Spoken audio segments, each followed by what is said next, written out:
Bien-aimés dans le Seigneur, bonjour. Nous vous saluons au nom de notre Seigneur Jésus-Christ. Aujourd'hui, c'est l'émission Bethesda spéciale Bethesda. C'est une émission qui va concerner plusieurs séries d'enseignements pendant ces moments où le mal a envahi le monde.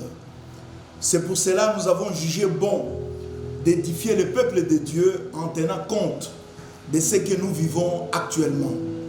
La grande question que nous allons nous poser à travers plusieurs enseignements est la suivante. Quelle est la relation entre Dieu et le mal? La relation entre Dieu et le mal. C'est ça la grande question. Nous allons répondre à cette question à travers plusieurs enseignements.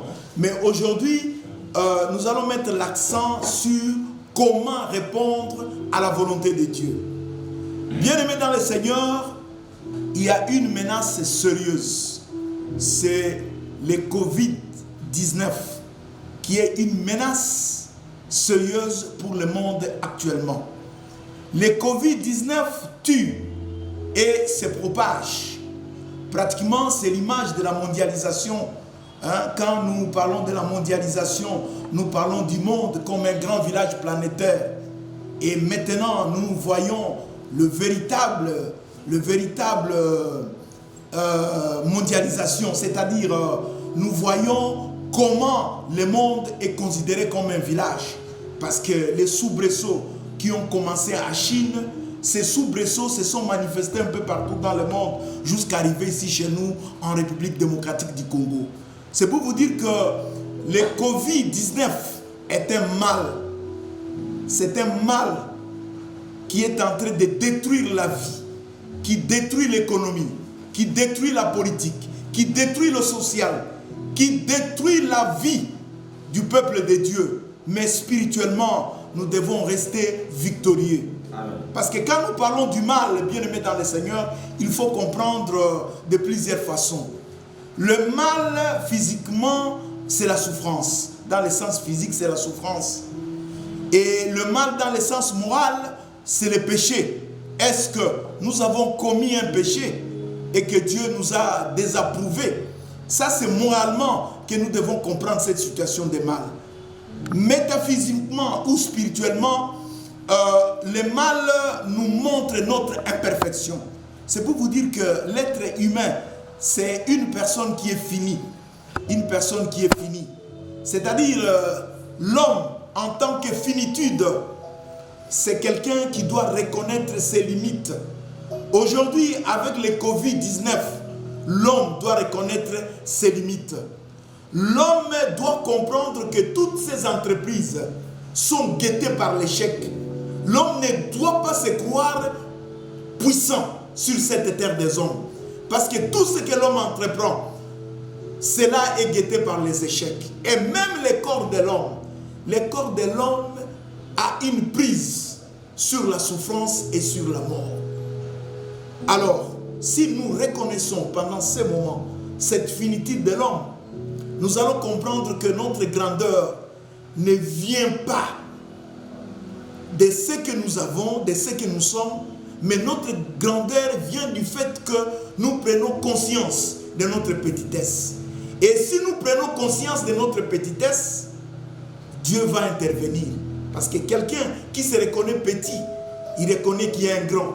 Et ce grand, c'est le Créateur. Et à ce moment-là, l'homme vivra dans la foi. Et quand nous vivons dans la foi, à ce moment-là, Dieu va intervenir. C'est pourquoi quand nous lisons Ephésiens 1:11, là, vous allez voir que c'est Dieu qui opère dans toutes les choses qui existent sur la terre. C'est Dieu qui accomplit toutes choses, toutes les activités, tout ce qui est condition pour que lui, Dieu, puisse exister et pour que la créature aussi puisse exister. C'est Dieu qui est la cause première de toutes les choses qui se font dans le monde. Mais l'essentiel est de comprendre que la volonté de Dieu est unifiée. Et dans la volonté de Dieu, il y a un aspect que nous appelons la volonté révélée. La volonté révélée, c'est la parole de Dieu. Et la parole de Dieu nous demande le salut. La parole de Dieu nous demande de nous comporter d'une façon digne qui plaît à notre Dieu. À ce moment-là, nous serons d'accord avec la révélation de Dieu, c'est-à-dire la volonté révélée de Dieu. Ça, c'est le premier aspect. Le deuxième aspect, c'est la volonté secrète de Dieu.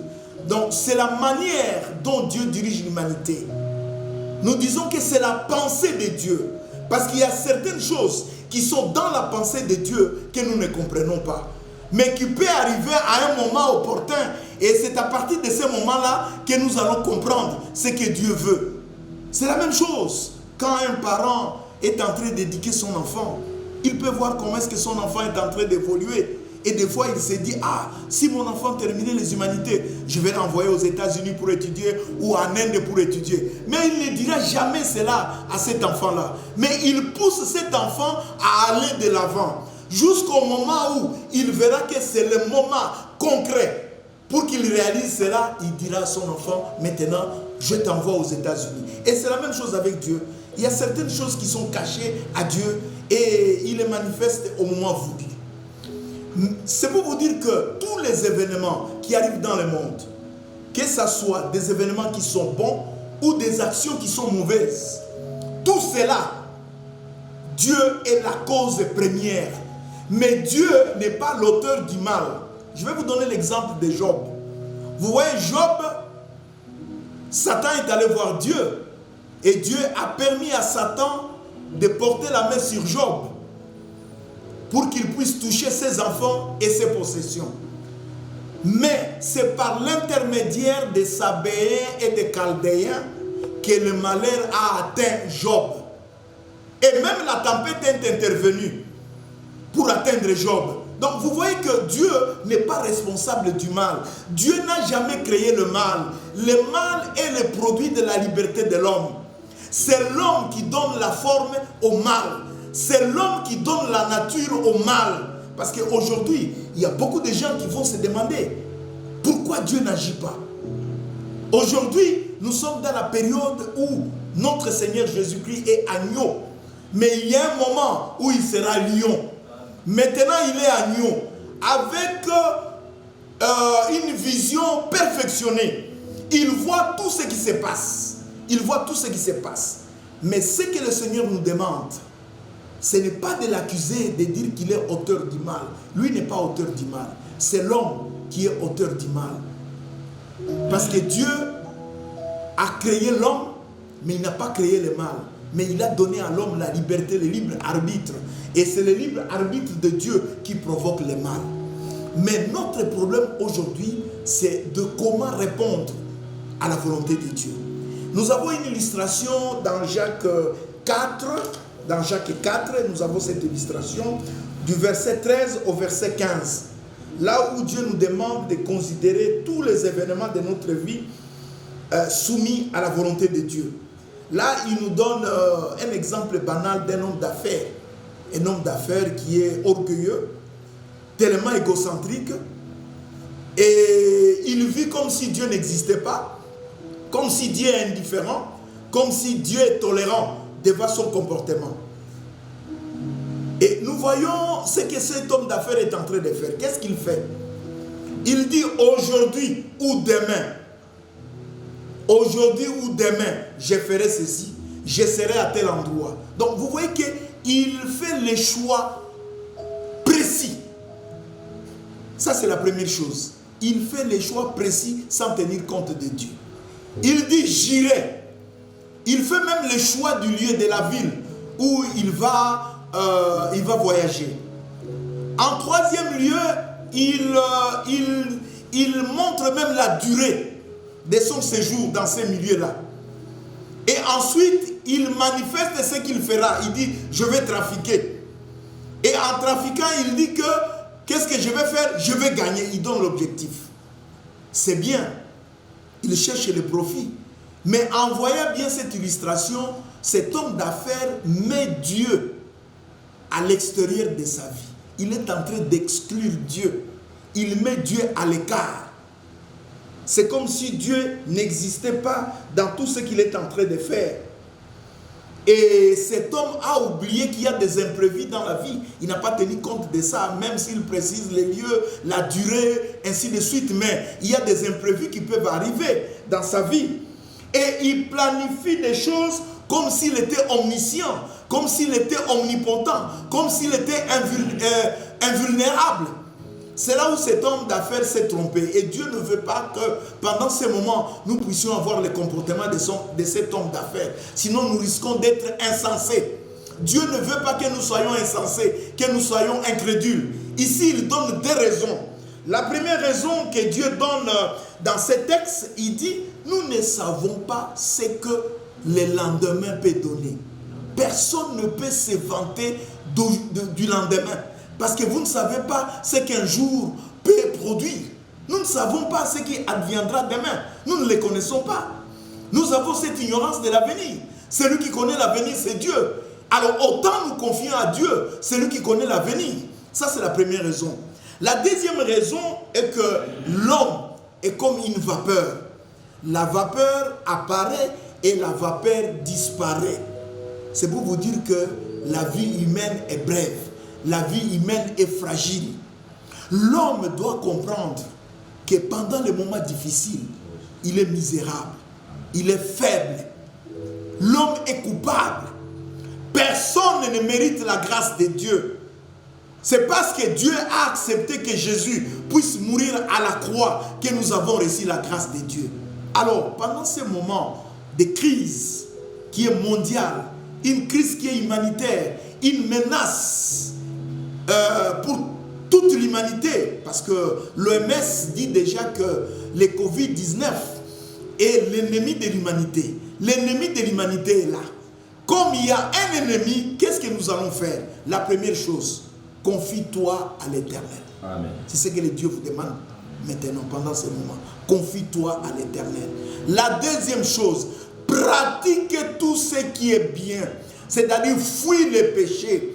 Reste dans la sainteté. C'est ça le bien. Et c'est ce que Dieu nous demande. Et puis, fais les délices de ton Dieu.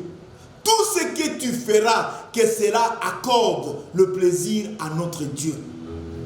Et à ce moment-là, la conséquence, Dieu va te donner tout ce que ton cœur désire. Il te le donnera. Parce que tu as confié ton sort à l'Éternel. Et à ce moment-là, notre Dieu va agir. Dieu va agir. Parce qu'il nous a donné un nom. Ouais, non. Les M, c'est nouvelle. O, ordre. M, mondial. Le nouvel ordre mondial, c'est Jésus. C'est ce que tout le monde oublie. Les gens sont en train de mettre des théories. Toutes ces théories ne valent à rien sans Jésus-Christ. Le nom qui est au-dessus de tout nom. Le nouvel ordre mondial, c'est Jésus. Amen. Et quand vous prenez conscience de cela, Jésus va agir. Alors, peuple de Dieu, je vous demande de vous confier entre les mains de Dieu, de soumettre votre vie à Dieu, de pratiquer ce qui est bien, d'éviter les péchés, de marcher dans la sanctification. Et vous allez répondre à la volonté de Dieu.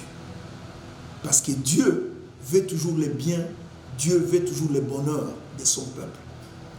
S'il y a certaines choses qui arrivent dans le monde, peut-être c'est pour nous corriger. Peut-être c'est pour amener les croyants à se repentir. Peut-être c'est pour qu'il y ait une rupture. Parce que dans la providence de Dieu, c'est Dieu qui dirige le monde. Et Dieu a un but dans tout ce qui se passe. Gardons notre confiance à lui. Prions le Seigneur. Éternel Dieu notre Père, je voudrais confier le peuple de Dieu entre tes mains. Je te prie pendant ces moments qu'ils soient soumis à la parole de Dieu. Que cette parole leur donne la sensibilité du Saint-Esprit. Que le Saint-Esprit leur accorde le pensée de Dieu, les sentiments de Dieu, l'amour de Dieu, l'énergie de Dieu. Qu'ils écoutent ce que le Saint-Esprit parle à leur cœur pour qu'ils sachent vivre dans le contentement. Soyez contents, que le peuple de Dieu qu'il soit content de tout ce qui se passe et qu'ils acceptent les sacrifices. En acceptant cela, Dieu va leur donner la capacité de changer. Et nous allons vivre en communion avec Dieu. Je te confie ton peuple. Garde-le. Je prie pour toute l'humanité. Je prie pour la République démocratique du Congo, pour la province de la Chopo, pour la ville de Kisangani, pour la commune de la Makiso, pour l'église locale Bethesda. Je recommande les papas, les mamans, les jeunes gens entre tes bonnes mains. Garde-le, protège-les, Dieu de gloire. J'immerge tout ce monde dans le sang de Jésus-Christ de Nazareth. Et nous recommandons tout cela au nom de Jésus, notre Seigneur et Sauveur. Amen.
Voilà, frères et sœurs, nous sommes arrivés à la fin de